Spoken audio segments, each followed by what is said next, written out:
Hello అందరికీ, ఇక్కడ నేను గులాబ్ జామ్ స్వీట్ చేస్తున్నాను అండి. దానికోసం ముందుగా స్టవ్ మీద ప్యాన్ పెట్టుకొని ఒక 3-4-5 గ్లాసెస్ వాటర్ వేసుకొని ఒక 1 కప్ షుగర్ వేసుకొని తీగపాకం వచ్చేంత వరకు కూడా మంచిగా దాన్ని లో ఫ్లేమ్లోనే కుక్ చేసుకుంటూ ఉండాలి. ఆ లోపల నేను ఇక్కడ పౌడర్ తీసుకొని వాటర్తో కానీ పాలతో కానీ నెయ్యితో కానీ కొంచెం గట్టిగా కాదు కొంచెం మెత్తగా కాదు మీడియంలో మనం మ్యాష్ చేసుకొని పెట్టుకోవాలి. ఆ తర్వాత నేను ఇక్కడ కొంచెం నెయ్యి వేసుకొని ఇట్లా రౌండ్గా చుట్టుకుంటున్నానండి.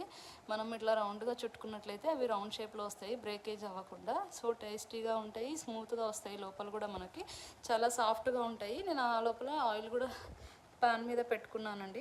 ప్యాన్లో ఆయిల్ వేసుకొని స్టవ్ మీద పెట్టుకున్నాను. ఆయిల్ హీట్ ఎక్కిన తర్వాత లో ఫ్లేమ్లో పెట్టుకొని అవి షేప్స్ మనం చేసుకున్న ఇవన్నీ కూడా రౌండ్ షేప్లో వచ్చేంత వరకు గోల్డెన్ బ్రౌన్ వచ్చేంత వరకు వేయించుకొని పక్కన పెట్టుకోవాలి. సిరప్ అంతా కూడా చల్లగా అయిన తర్వాత ఇవన్నీ దాంట్లో వేసుకొని సర్వ్ చేసుకొని తిన్నట్లయితే ఎంతో టేస్టీగా ఉండే గులాబ్ జామ్ రెడీ అయిపోతుంది. చూసారు కదా, ఈ వీడియో నచ్చినట్లయితే లైక్ చేయండి, షేర్ చేయండి, సబ్స్క్రైబ్ చేసుకోండి.